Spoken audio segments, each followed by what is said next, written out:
आऊज़ु बिल्लाहि मिनश शैतानिर रजीम बिस्मिल्लाहिर्रहमानिर्रहीम अल्लाहुम्मा सल्लि अला सय्यदना मौलाना मुहम्मदिन व अला आलिहि व सहबिही व बारिक वसल्लम। तमाम तारीफ़ें रब्बुल इज़्ज़त की हैं जो तमाम जहानों को पालने वाला है।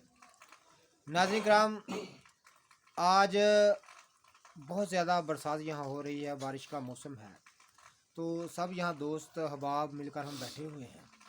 तो मेरे एक दोस्त हैं बड़े अच्छे हकीम मुमताज़ अहमद चिश्ती साहब, तो मुझे ना सुबह की फरमाइश कर रहे थे कि मैंने ना आपकी वीडियो में ना कलाम बोलना है मियाँ मोहम्मद बख्श साहब का, मियाँ मोहम्मद बख्श साहब का जी। तो नाज़रीन कराम से गुजारिश है कि ये बड़ा प्यारा मियाँ मोहम्मद बख्श साहब का कलाम पढ़ते हैं तो बड़ा सबक आमूज़ होता है। वैसे तो हर लम्हा ही इंसान के लिए सबक आमूज़ होता है, लेकिन मियाँ मोहम्मद साहब का कलाम जो है वो बड़ा सबक आमूज़ है। ज़रा सुनिए इनकी ज़ुबान में, तो बड़ा प्यारा ये कलाम पढ़ते हैं। लो बाबा जी पढ़ो। अव्वल हमद सना इलाही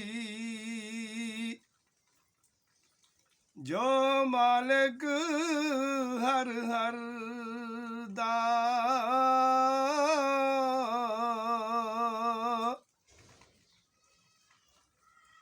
उस दा नाम चितारन वाला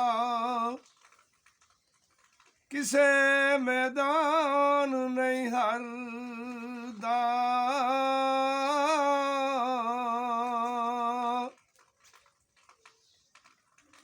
जिस कर सारी उम्र गुजारी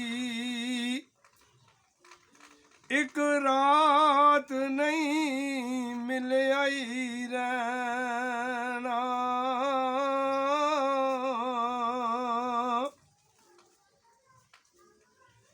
कुछ दिन तेनू याद करनगे ते फिर नाम किसे नहीं लेना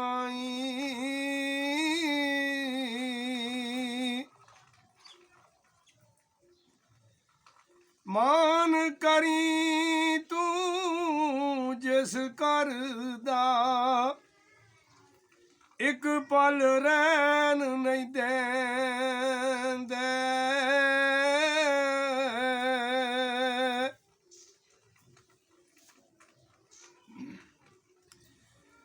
जान निकली ते मुर्दा बने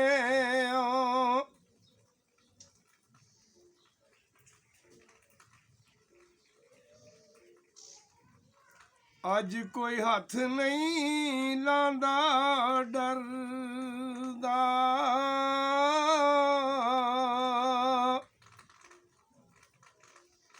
पैर पसार बैठो विच वेड़े दे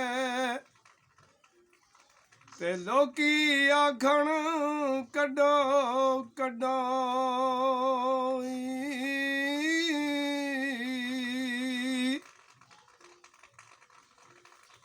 जिन्ना लई तू पाप कमावना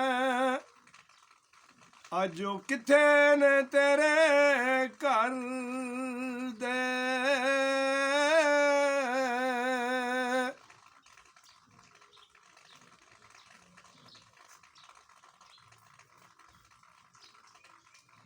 फंस गई जान शिकंजे अंदर ते ज्यों बेलने विच गन्ना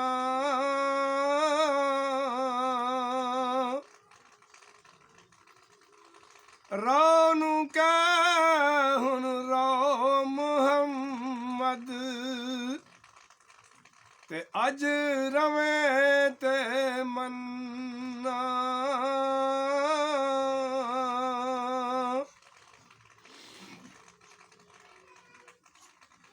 चंगी मंदी सजना कोलों ਤੇ ਸਵਾਰੀ ਹੋ ਜਾਂਦੀ।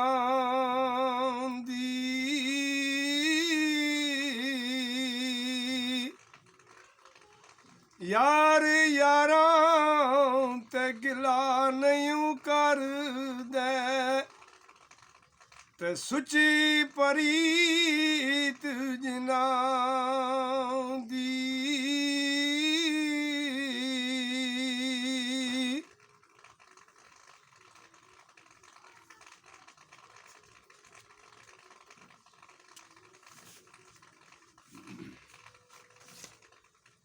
ਚਿੱਟਾ ਕਾਗਜ਼ ਦਾਗੀ ਹੋਇਆ, ਤੇ ਫਿਰ ਅਸਿਆਈ ਇਸ ਗਮ ਦੀ।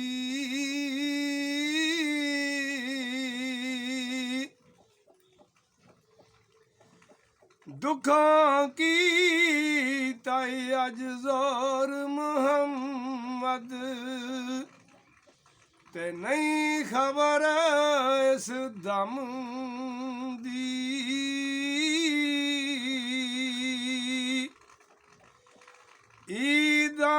ईद आई मेरा यार नहीं